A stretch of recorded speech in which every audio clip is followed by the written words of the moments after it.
Meus caros irmãos e irmãs, permitam-me uma palavra breve. Nesse dia em que nós, na igreja, celebramos, a convite do Papa Francisco, há uma dezena de anos atrás, o dia dedicado aos avós e aos idosos. Ele quis, de uma forma muito enfática, que houvesse um dia dentro da igreja, para nós cristãos católicos, em que a memória, a figura, a presença, o significado, a importância, eu diria preponderante, dos idosos e dos avós e avós em nossas vidas pudesse ser celebrado de uma maneira a não passar em branco o seu legado. Eu acho que foi uma iniciativa muito importante, a igreja logo acolheu de pronto, e também a sociedade no seu todo. E a propósito dessa celebração, eu queria trazer para vocês uma passagem, uns momentos de um livro chamado Histórias para Aquecer o Coração das Mães, de um monge chamado Jack Canfield, escreveu vários livros, é um pensador, é um meditador, e alguém que contempla de maneira muito serena e profunda as realidades que nos atingem de uma forma mais direta e mais essencial. Tem algumas coisas pitorescas, até engraçadas, hilárias aqui no texto dele, mas que nos ajudam a pensar sobre a importância dos avós e, a partir deles, dos idosos. Ele retrata um garoto de 7 anos que um dia escreveu mais ou menos assim, diz ele, acerca da avó, com quem ele tinha mais contato. Ele diz assim: uma avó, a criança falando, é uma mulher velhinha que não tem filhos. Ela gosta mesmo dos filhos dos outros. Engraçado isso, né? E depois diz, e um avô é um homem avó. Então, a figura que realmente o marcou era a figura feminina da avó. E isso que nos quer dizer que é muito bom a gente gostar dos filhos dos outros, gostar das famílias dos outros, gostar das pessoas que não estão necessariamente no nosso rol direto de amizade, de convívio, muito menos de consanguinidade, porque nós temos uma tentação muito forte, infelizmente, de gostar apenas dos nossos, de quem gosta de nós e daqueles a quem somos obrigados, naturalmente, a ter uma relação boa de afeto. Por quê? Porque convivemos, temos alguma responsabilidade que incide sobre elas e a sua condução ao longo da vida. E quem vive assim pode correr um risco de ter, no máximo, ao longo dos seus dias, a presença por perto de meia dúzia de pessoas. Vivemos em função de um grupo muito pequeno. Imaginemos 8 bilhões de pessoas na humanidade e nós nos resumimos a meia dúzia dessas pessoas. É muito pouco, nem como amostra serve para qualquer pesquisa, quanto mais para resumir ou para expressar tudo aquilo de bom que a gente tem e recebeu de Deus para dar aos outros, para partilhar com os outros. E é nessa troca que nós crescemos. Quanto mais gente couber dentro da nossa vida, do nosso afeto, do nosso amor, do nosso carinho, da nossa atenção, do nosso cuidado e zelo, mais nos aproximamos do ideal pensado por Deus para nós. Porque Deus é plural, Deus é diverso, Deus é o máximo dos máximos. Quando a gente se resume, se afasta dele. Quando a gente se permite expandir, ampliar, a gente se aproxima dele. E essa fronteira não tem limite. Praticamente o limite dela é o infinito. Quanto mais a gente amplia, mais pode ampliar. Isso não significa que a gente tem que negar a família da gente, ou rejeitar a família da gente, virar as costas para a família de sangue da gente. Não. Ao invés de rejeitar os da gente, a gente está querendo incluir os de fora. Não é rejeitar os de casa, é incluir mais gente na nossa casa, para que a nossa vida seja digna do tamanho e da estatura, da envergadura sonhada por Deus para nós. E a criancinha continua falando sobre os avós. Diz assim: os avós não fazem nada da vida e por isso podem ficar mais tempo com a gente. essa inutilidade abençoada que pouca gente consegue conquistar. Porque, infelizmente, quase todos nós estamos no mundo das utilidades. A gente quer sentir-se útil. Infelizmente, a sociedade só valoriza quem é útil na perspectiva dela. Útil no sentido de render. E esse render é medido quantitativamente, do ponto de vista do volume, do lucro e assim por diante. Mas a inutilidade é uma coisa maravilhosa quando a gente consegue saboreá-la. Porque a inutilidade é vizinha da gratuidade. Fazer as coisas por fazê-las. Recebê-las, acolhê-las pela grandeza que elas têm na sua essência, na sua natureza primordial. E não pela vantagem, pelo lucro, pelo benefício que nós podemos oferir delas. O interesse não deve mover, e sim a simples graça da presença de tudo e de todos em nós. Aliás, conta-se que um dia um carpinteiro experiente perguntou para um aprendiz de carpinteiro, um jovem estava aprendendo a carpintaria, diante de uma árvore bem frondosa e gigantesca e velha, e perguntou: você sabe por que essa árvore é tão gigantesca e tão idosa, tão velha, e ainda está aqui? E o carpinteirinho disse: não sei por quê. E o carpinteiro sábio respondeu: porque ela é inútil. Ela é inútil. Se fosse útil, já teria sido cortada, serrada e transformada em algum móvel por aí. Como ela é inútil, simplesmente as pessoas deixam que ela cresça. E por isso agora nós podemos saborear a sua sombra.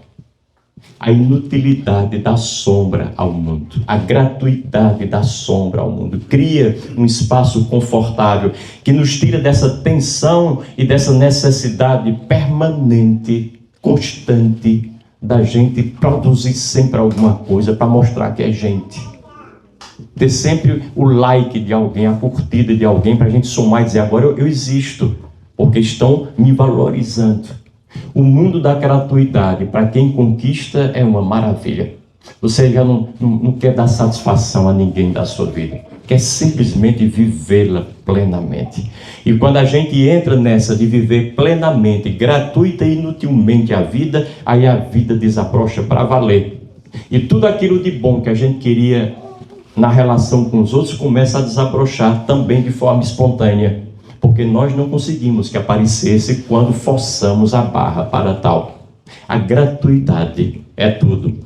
Depois a criança continua, falando das avós e dos avós. Como eles são velhinhos, não conseguem rolar pelo chão, nem correr. Mas não faz mal. Eles nos levam a outros lugares e nos deixam fazer coisas de que nós gostamos. Reconhecer os nossos limites e as nossas possibilidades. Todo dia saber o que eu posso e o que eu não posso. Porque às vezes a gente acha que pode tudo e está equivocado. A vida vai se encarregar de mostrar que você não pode. E outras vezes, do outro lado, a gente acha que não pode nada e está também igualmente errado. E a vida vai se encarregando de mostrar que nós podemos muitas coisas. Então, o fato da gente viver, da gente galgar esses degraus todos na idade e chegar a um certo posto avançado em termos de idade, não significa que a gente se tornou alguém incapaz de viver. Não. A gente se fecha para algumas coisas e se vai abrindo para outras coisas. Deixa de fazer o que fez até então e começa a fazer o que não fez até então. E às vezes, aquelas coisas que a gente começa a fazer só são possíveis para nós porque nós deixamos as outras. Tem gente que passou a vida inteira trabalhando. Aí quando é obrigado a se aposentar, não sabe viver, porque ele se identificou exclusiva e absolutamente ao seu trabalho, aquilo que fazia. Ele é incapaz de perceber que deixou de fazer milhares de coisas boas, igualmente importantes, exatamente porque o trabalho dele tomou todo o seu tempo. Ele não pôde fazer. Agora sim, eu posso fazer essas coisas, graças a Deus que posso. Então, quando uma coisa termina, mas o término de uma coisa não significa o fim da vida. O término de uma coisa é a possibilidade aberta para o início de outra coisa ou de outras coisas. Não é o fim. Não existe fim. A gente está sempre começando e terminando para começar outras coisas. É aquilo que é a sabedoria que meu pai falava, que uma mão que está muito fechada não serve para nada. Uma mão que está escancarada também não segura nada. Esse movimento flexível que vai abrindo e fechando na medida das necessidades e possibilidades é a sabedoria da vida e que a mão nos ajuda a entender. Sejamos capazes dessa abertura e desse fechamento sempre que a vida exigir que algo assim seja feito de nós. Depois tem uma coisa engraçada que a criança continua dizendo: quase todos os avós usam óculos. E eu já vi uma delas tirar os dentes com a gengiva e tudo.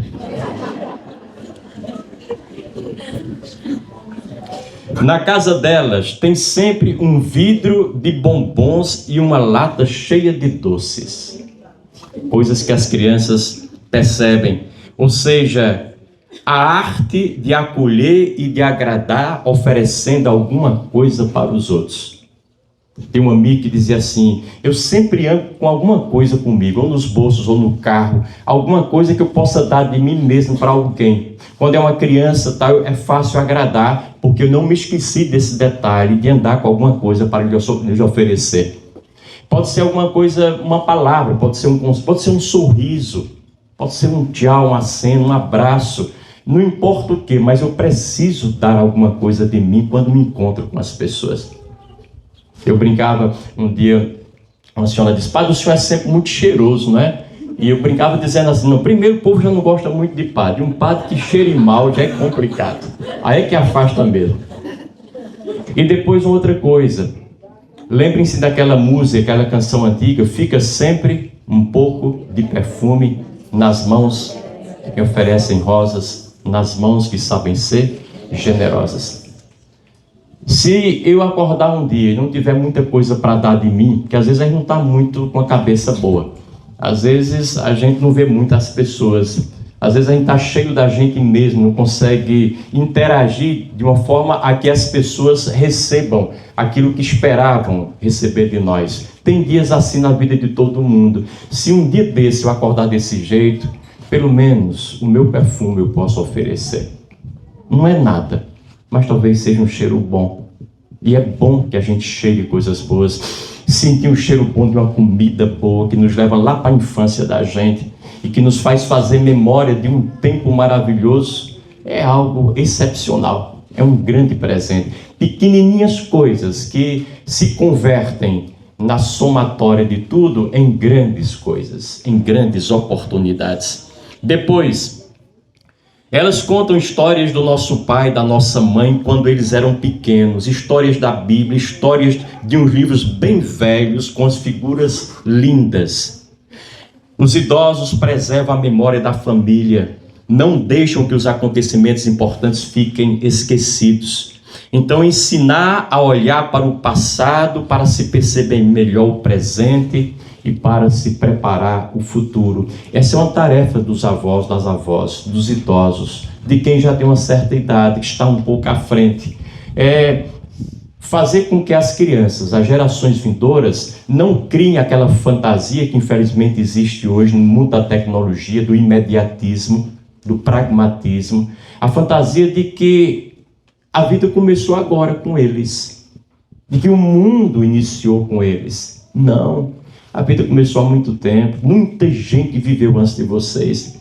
Havia um mundo muito diferente do de vocês, totalmente diferente. Tem tantas crianças que vivem nas capitais, nasceram e aí vivem até hoje, e com o celularzinho na mão, já nasceram com aquilo praticamente, tem um chip na cabeça, e aí o dedinho já vai funcionando sem ninguém dizer como é. E faz melhor do que nós 1000 vezes, adultos, que temos que ler o manual e ainda fazemos errado.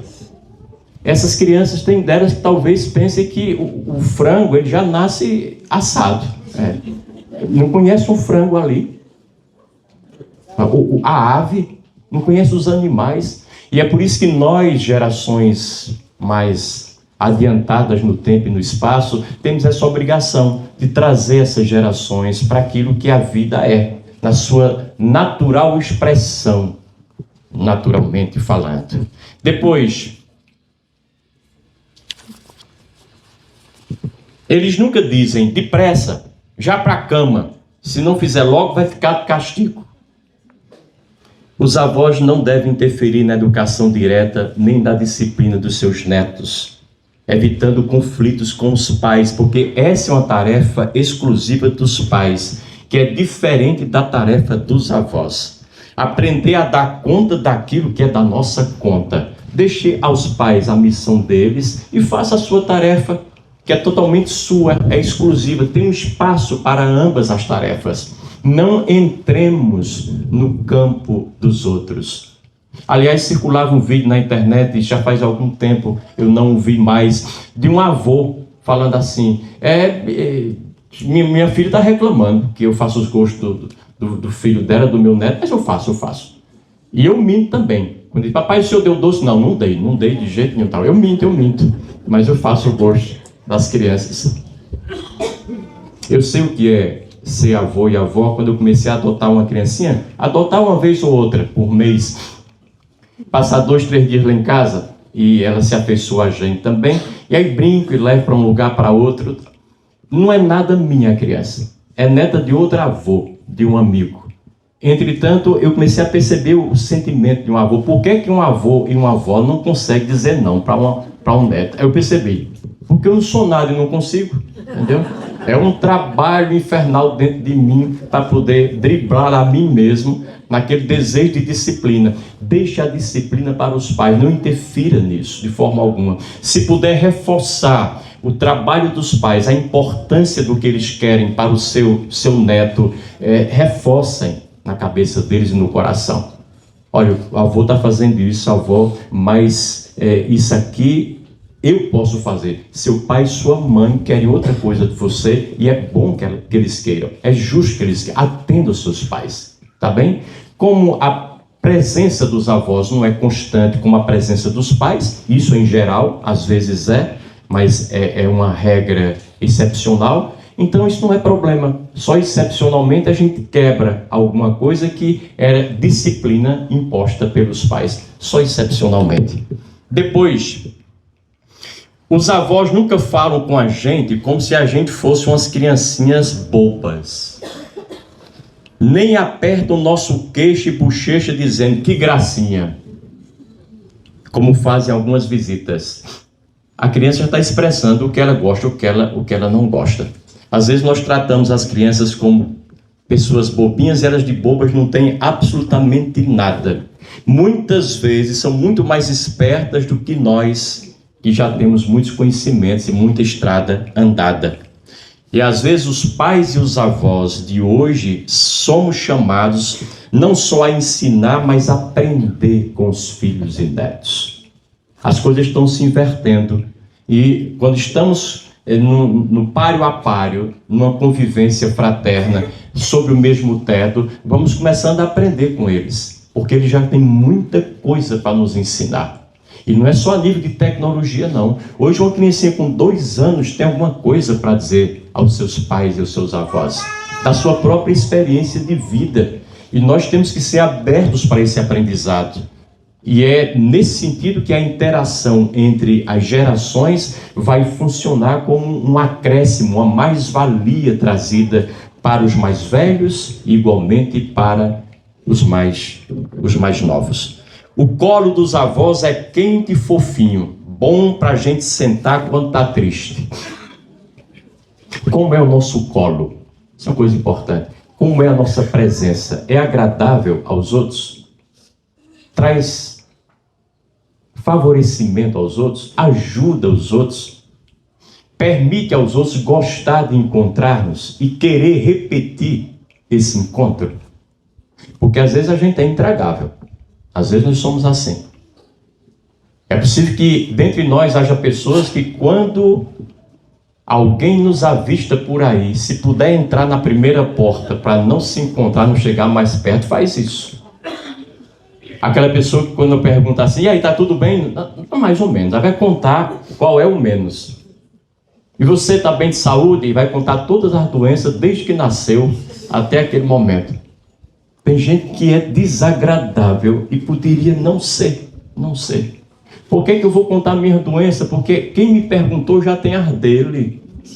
E são muitas também. Ninguém quer saber das minhas doenças. Pergunta por educação. E é preciso ser sincero e honesto em relação a isso. Nós somos assim. Como você está? Não quer dizer que eu tenho que dizer tudo como eu estou. É apenas uma maneira de começar uma conversa, de cumprimentar, de criar uma interação, uma convivência só e nada mais.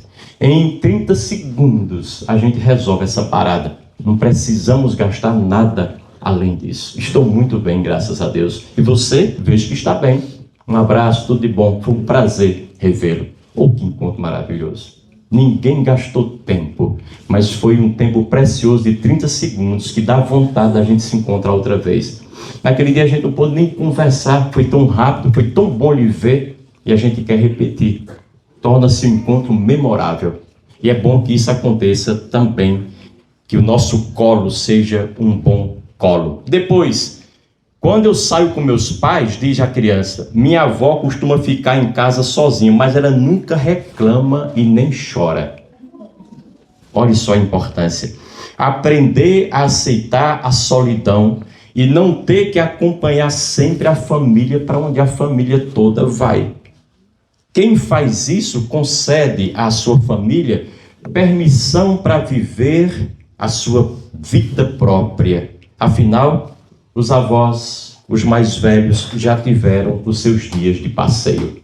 Agora permita que os mais novos passeiem, saiam, folguem, viajem. E eu fico em casa, estou muito bem, obrigado, com os meus botões, com as minhas coisas, com os meus pensamentos, com os meus entretenimentos, ou a minha oração que seja.